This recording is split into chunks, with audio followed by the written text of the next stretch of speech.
Hello and welcome to Third Eye Thinkers. I'm your host, Michelle Welch. And I'm your host, Megan Benanti.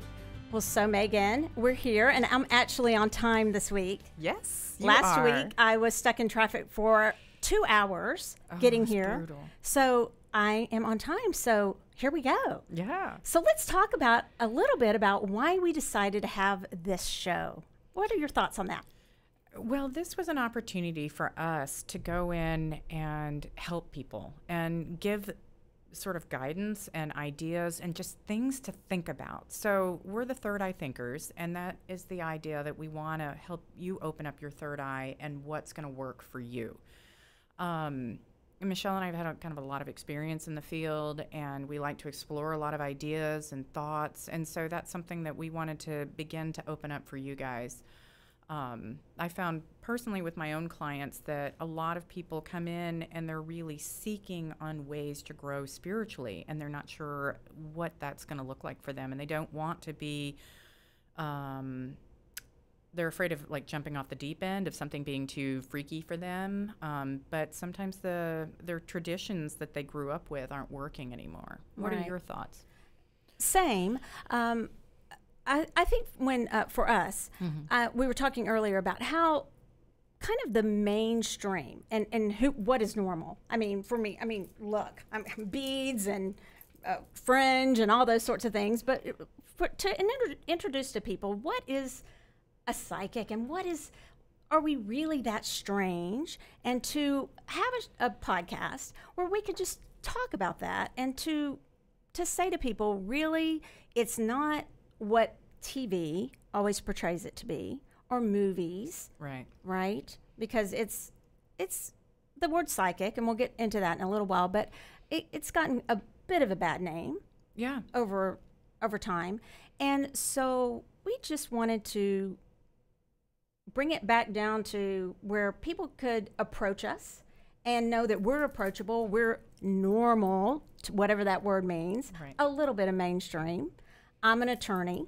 I've been an attorney for a long time. I really don't want to say how many years, but a lot of years. I actually passed the bar at 24, went to Baylor Law School. And you? I've worked in landscape for about 15 years, and then have also been doing my psychic work for 18 years now. Right. So, and I did those simultaneously because that's what worked for me. So. Right. And it was for me, picking juries. I always thought, wow, I'm so smart. I'm really good at picking juries. And I didn't realize that I was channeling that word. I was receiving information. I could look at a jury and know, not mind read per se, but I could know, well, Megan doesn't like me so much. Or know that juror might not be so good on the jury, so I could use my intuition to pick a jury and get a good jury, so to help with a favorable outcome in a case. It kind of felt like cheating in a way. But I thought, oh man, I'm so smart, I'm so great at this, and really it's using your intuitive abilities, your psychic skills, right? So absolutely. I don't know about landscaping, maybe talking to the plants. Well, I definitely had a strong love connection with my plants. And so that's one of the things we were going to do. And I don't know if we'll do it every week, but we thought about introducing for you a plant or a flower, because you do know so much about flowers and plants. And I know a lot about crystals. I teach crystal classes. Perfect. So I won't introduce a law of the week, but we're going to try to tie in something we do in our everyday lives. Yep. You don't do as much landscaping, but tie that in. And so we were going to tie in a plant or a flower that you're going to bring, and the properties that are associated with that can help us in our spirituality, or maybe something that's going on in our life, or the topic that we're dealing with for the week. And then the crystals also. And the thing about that is that plants, and you know this, but plants and crystals are some of the most high vibration, natural things, natural items that Mother Earth provides to us. Yep. They really raise our vibration. They make us feel so much better. If we put a plant in our bedroom, it'll raise the vibration in the room. It makes us feel better, right? Oh, absolutely. Yeah. Gardeners live longer, you know. It's Do you part- want to like go with your plant? Oh, sure. Yeah. So our topic really this week is just third eye, the third eye, and what is that, and what is it to be psychic or intuitive? So that's really our topic this week. Yeah. Well, today I brought in the idea to talk about parsley.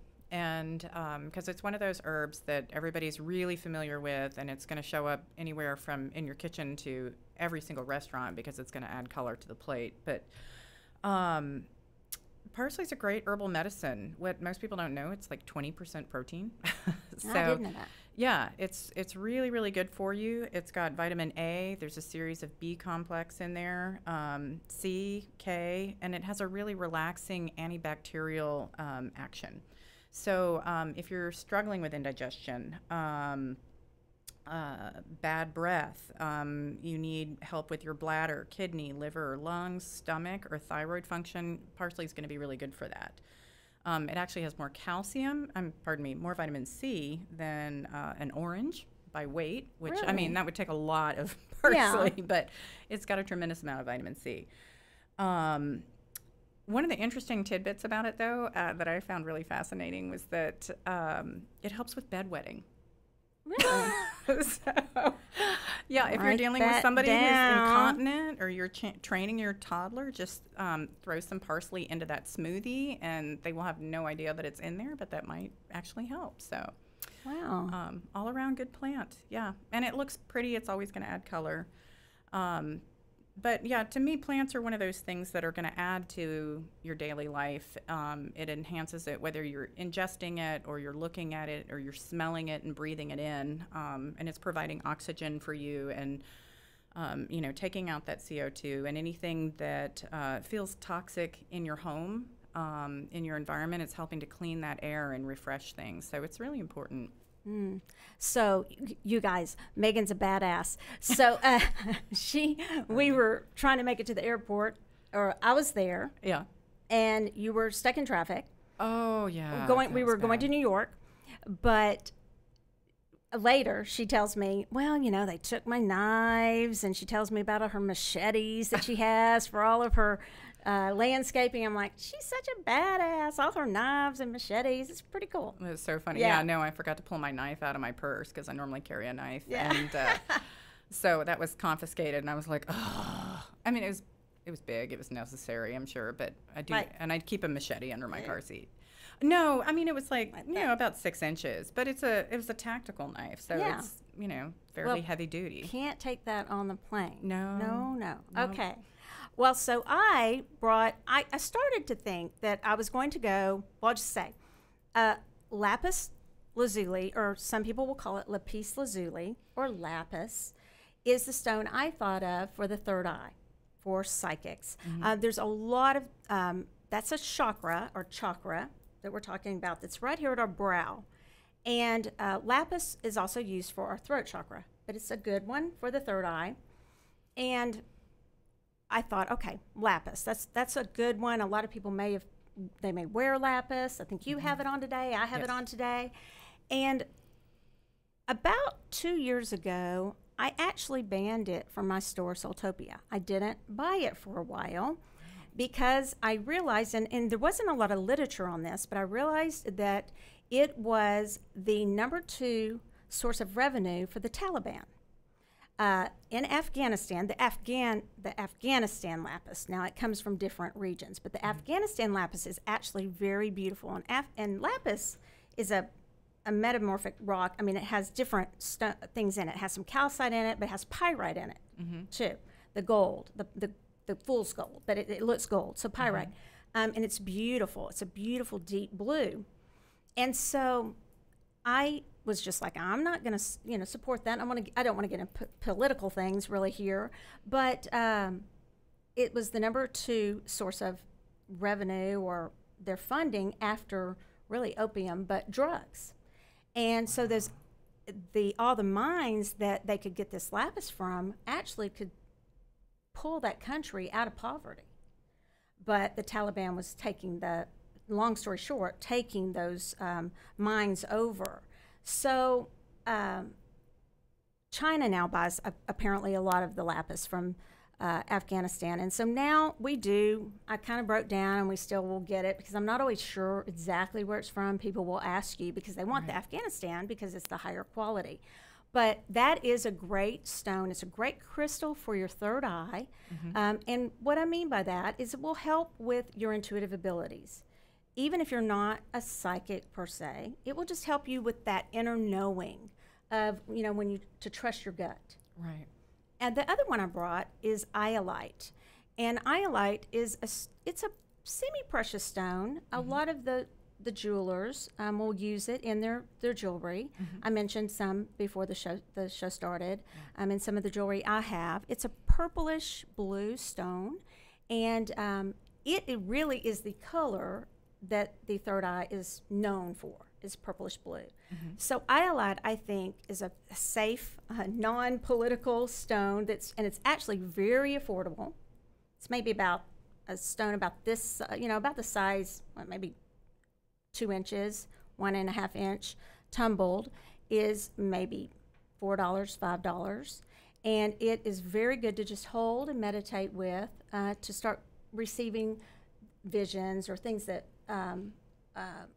messages or just that connecting with your inner knowing. So those are the stones I brought today. Very cool. So I found that really interesting about the lapis, though. And I'm opening back up to it, though, because it is so pretty. Oh, it's a beautiful stone. It's so beautiful. And I love the energy of it. Yeah. And so, so tell me, what do you think? Well, first of all, do you use the word psychic? I do. I didn't for years. I used the word intuitive. And I went ahead and pulled up the dictionary references on those because I think that's something to really look at, because people, they hear the word psychic and they all of a sudden it puts the fear of God in them. It's like a dirty word. It is like yeah, it is. And, and I always call them neon psychics when they have the neon psychic sign. And that doesn't mean that you're not legit if you have a neon sign. It's just, it's a way. Just like the connotation of what people used to think. Right. And, when we think of neon signs, we think of beer, we think of fast food, we think of things that are lower end as well. What's interesting is we used to think of tattoos. Yeah. And then tattoos became, I'm just throwing that out all there. the rage. Yeah. So. Well, and one of the things, as being a psychic, there is a trend in that now. So, more people are becoming open to it. More people are becoming interested in it. So jumping back to the dictionary, though, good old Webster, it's lying on the outside of the sphere of physical science or knowledge. So the immaterial, moral, or spiritual in origin or force. And it's being sensitive to non-physical or supernatural forces and influences. So a lot of times, this is that sense of having that kind of extraordinary sensitivity.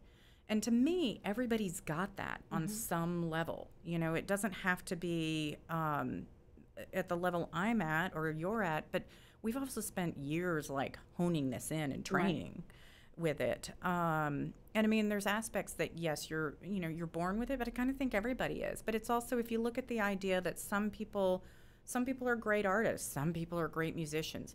All of those people work really hard to develop their skills. They just were inherently kind of had a gift for it in the beginning, and that's where you and I come from. Right. I agree with that. And I think it's interesting, the definition of that, because if you really look at the definition, it's just saying that's not really known. Exactly. And isn't that what faith is? Exactly. Very well. Very good. That's excellent timing. It is. And so we're finding at my store, which is Soultopia, shout out to that, we're finding more and more people every day. It was, for a while, it seemed to be maybe even 2 years ago, the same people would be going to all the stores, and maybe not all the psychics or intuitives in town, but now it is just new people every day. Yep. So when you say people are searching, they are, and they're more open. Right. And now you said intuitive. So do you consider people that call themselves an intuitive different than a psychic? I really don't. I Okay. think that I'm coming around on the word psychic. I didn't use that word because I do think it had a negative connotation Right. that for a while that I wasn't ready to embrace. I didn't want to, just to be totally candid, I didn't want to be affiliated with, a corny type atmosphere. I wanted to present that you can be very ethical and classy, and I'm not saying I'm always classy, but upstanding, but certainly I am ethical, and be all those things. And so I tried a bunch of different words. I was like, okay, I'm a soul coach, and I thought, okay, well that's really presumptuous of me to call myself that. And then I'm an intuitive, or now we call our readers, because I'm like, well, I like to read books, so I don't know, am I reading, do I read people? We call them messengers. And I just like to play with words sometimes. Yeah. So, but it was interesting when we were in New York, someone said to you, it was Monty, Monty Farber. Yeah. And he said, love him. And Wasn't he's he awesome? fabulous. Yep. From the Hamptons. And he said he was so glad that you used the word psychic. And it really caused me pause, because I thought, it's true, because when you look at the definition, it's just what people have done with that word. Right. So yes, I'm coming around on the word. Yeah. I'm revisiting how I feel about it. Well, and that's one of the goals, is to kind of break the idea of stereotypes, and that things are changing, and that we've got to be open to like new meanings of words. Our kids, when they text, they're down to like letters, and acronyms for Emojis. things. Yeah. And so, consider the word psychic, that it's evolving and becoming something else. Yeah, and intuition is not far off. According to my phone dictionary, it said a direct perception of the truth, factor, etc., independent of any reasoning process. So, there's not necessarily a rationale behind it, but everybody has that spark of intuition in there. So. And I think it's interesting that you said independent of any rationale. What'd you say? Truth, factor, etc. Independent of any reasoning. Independent of any reasoning. Because we added in third eye thinker. Because I do think that we're given our brain for a reason. Absolutely. I think we're given our imagination for a reason. So when I teach classes, a lot of meditation tells you just to shut off your brain, no mind, and don't get your brain involved at all. And that's another thing I'm revisiting, because I do think that we're given all that. It's also something that we can use intuitively. Right. In our clairs, like clairvoyance, and we can go into that maybe another show, but all the clairs, clairvoyance is clear seeing and clairaudience and all those things. And I think that, and I don't know how you feel about that, but I don't think you have to completely just shut off your brain to be an intuitive, but yet you're not giving what Michelle intellectually thinks about the situation. Right. Well, and since you brought up the clairs, you should probably go ahead and describe that. Clairvoyant, clairaudient, clairsentient. So clair is a French word for clear. And so there's clairvoyance is clear seeing. There's a lot of them. The most common is clairvoyance. Clairaudience is clear hearing. And what that means is you hear or you see from your third eye. I call it inner seeing. As opposed to seeing with your outer eyes, which people a lot of times will see, well, I really want to see with I want to see that angel with my outer eye. And I think it's a lot cooler to see it with your inner eye, because I think that's how we originally saw. Right. I really do. And so, way back. So clairaudience is clear hearing. And then there's clairsentience, which is clear feeling. That could be like an empath. There's clairtangency, where you hold something in your hand, you get the sense of it. Clairgustance is actually taste. I'm drawing a blank on the smell. I'm drawing a blank on that one right now. It has something to do with clairscent. Again, I was going to say, wasn't that the clairsensing? Clairscent, but it's not clairsentience. Oh, okay. Yeah, and what have I left? I've left something out. And they've added some. Oh, okay. They've added some more, but There's those a lot clairs. of clairs. But it's clear. It comes from the French word clear, Mm-hmm. and so the ear would be you might, let's say, most major religions. And when I say major, the four most Right. populous believe in angels. Mm-hmm. It's something most people can agree on. You know, the Dalai Lama says, start with that which you can agree upon. Most people can agree on love. Why do we always start with what we argue about? Let's start Right. with something we can agree on. So the four major ones believe in angels. They may believe they did something different, but they believe in them. So the angel may whisper something to you in your inner ear, or they may say, get out if there's a fire, and you may actually hear that out loud. That Right. would be your outer hearing versus your clairaudience, where you Right. hear it inner ear. Yeah, Yeah. absolutely. So the third eye would be where it's not just the seeing, it's the knowing. Oh, claircognizance. Ah, yeah. So that's the clear knowing. It's when you just know something. Yes, and everybody, I think, has experienced that at some point, where even if they can't explain it, you know, that they need to cross the street right now, or they need to walk into a particular coffee shop, or whatever that situation is. But that's the knowing aspect. And I'd say listen to your parents, listen to your kids when they know something, especially before the age of 6. Right. Yeah. If they just are telling you, I just know it, I just am really, or saying something strongly to you, because that could be just an inner knowing that you have not conditioned out of them yet. Because I believe a lot of our intuition is conditioned out of us. I personally believe, I know for me, I saw a lot of things. I was in church, and they'd be talking about angels, and they'd be talking about spirits, and I'm just going to tell you, I'd see them, okay? Right. And there they were. They were all talking about them. They were in the Bible, and I'd see them, and I'd be telling my mom, and she'd be like going, be quiet, you are strange. But yet they're talking about them. So when they're really young, I'd say listen to them, because that claircognizance, like you said, you can't explain how you know it. You just know it. You just know something. And that's really the definition of it, is that you don't know how you know it. Right. Absolutely. And that's one of the most prominent clairs, is when you, and probably the least prominent, they say statistically, is the smelling and the clairgustance, the tasting. Yeah. Those are the least. Mediums usually have that. So mediums are the ones that, you know, as you know, that deal with those who have crossed and passed. Right. If you think there's a difference.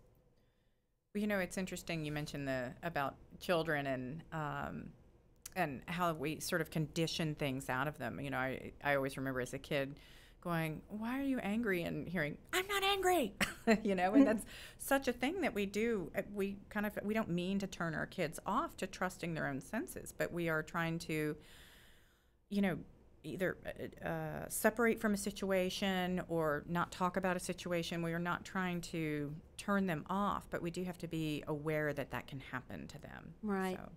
So. I think we were going to take a reading, but I was going to say one more thing. Another interesting just word where it comes from is the third eye is affiliated with the pineal gland, which is right in the middle of our brain, really. And they've shown, I mean, there is a connection that has to do with your melatonin, your circadian rhythms, serotonin in your brain, all that kind of good stuff. So it really affects you. And so they've made a tie between that. There really is something. And that word came from, it's actually shaped like a pine cone. So that word came from the Latin for pine cone, so it's pineal. That's awesome. And isn't it interesting, because they gave us pine cones in New York. Oh, you're Had so you made that right. connection? No. Yes. That's I was like, so why'd cool. we get a pine cone? It's the third eye. I don't know that they even knew that. Wow. Yeah, so they brought us pine cones from somewhere on the beach. Yeah, from the beach. Yeah, but that's what the pineal gland means. It's pine cone, and that pineal gland is basically your third eye. Oh, that's awesome. It's directly connected. All right, so do we want to do a reading? Yeah, absolutely. Okay. Let's take it. So ahead of time, because it's our first show and we weren't sure exactly how that was going to work, Joaquina was one of the people who asked for a reading. Okay, excellent. And so we're going to read for Joaquina. Okay. And I've already shuffled these and and cut these. And we've already asked, I have, and I'm sure you have, that these be for the highest and best good for Joaquina. And if you all have a question, please post it on our link on Facebook. We're happy to take a look at those and answer a couple every week that we're here. So. Okay, so I'm just going to, normally we would fan these and pull them, and even the querent, the person getting the reading, would draw these, but I'm just going to pull these off the top just because of space, okay? And I'm going to put these where you can see them also. And then I'll move the cards so that everybody can hopefully see these. Can you see them, Megan? Yes, ma'am. Okay. All right, do you want to start? What was the question? Do we know? We don't. It was general. Oh, okay. She just wants to know what's going on. Mm-hmm. Okay. Well, she's got a lot of energy right now, and she does. But I've got to say, part of that seems to be like it's working against her. Like she's sending her energy into a direction that is maybe away from her goals, and so somewhat distracted there. And I'm looking at the Prince of Wands, and I'm pulling that. Is this a Illuminati deck? Yes, it is. And that's Kim Huggins and Eric Dunn. Okay, very cool. Next, we've got the Moon, and so that's bringing in uncertainty. And if you don't mind, I need to kind of pull it in and look. That's fine. That's part of my style of reading, anyway. Wow, she's trying to figure out kind of like what direction to go. And I do think it seems like it's more clear now than it ever has been, but there's a sense that she's not stepping into it yet, and that she's not particularly, like, she hasn't started that. She's not grounded about it. She's not going in that direction at this moment. She's still kind of up in the air with it. And I feel like she probably needs to get going on this path. So whatever that distraction was that I spoke about a moment ago is maybe keeping her from setting on these new goals. It does look, though, to me with Nine of Pentacles here, that if she takes this direction, it is going to be a really good thing long term for her. It's going to improve self-esteem. She's going to feel more self-confident. It looks like there could be some financial growth with that as well.